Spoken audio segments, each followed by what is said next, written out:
Selamat pagi Malaysia, kami dari SK Sinar Mutiara mempersembahkan laporan terkini bersama Kru Sims.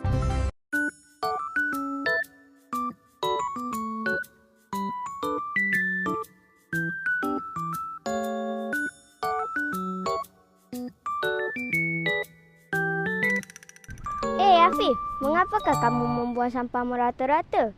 Ia boleh menyebabkan kerosakan alam sekitar. Betul ke? Kalau kita membuang sampah dapat memberi kesan pada alam sekitar. Betul ke?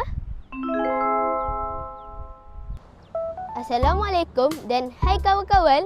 Saya Muhammad Afif Farhan dari wartawan Sims Kru. Pantai merupakan ekosistem penting yang menjadi habitat kepada hidupan marin. Pantai juga mengurangkan hakisan ombak.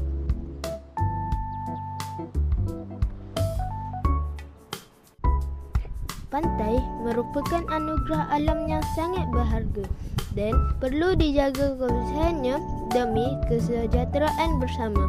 Setiap pengunjung bertanggungjawab memastikan kawasan pantai sentiasa bersih, indah dan selamat untuk dinikmati oleh semua. Pelancong kini boleh menggunakan Google Maps untuk mencari lokasi pantai dengan lebih cepat dan tepat. Aplikasi ini juga membantu pengguna mengetahui arah jalan, tempat makan berhampiran serta penginapan yang sesuai tanpa perlu bertanya secara manual. Basit, bagaimana kamu boleh sampai di sini?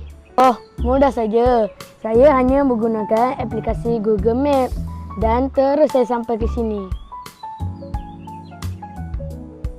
Oleh itu, kita haruslah cakna dengan kebersihan pantai demi industri pelancongan negara. Bijaklah menggunakan teknologi untuk meneroka dunia. Ilmu di hati, teknologi memperkasa generasi. Saya, Muhammad Afif Farhan, melaporkan. Dah tonton? Jangan lupa tekan like, share dan subscribe. Kami Sims Kru melaporkan untuk TV PSS SK Sinar Mutiara.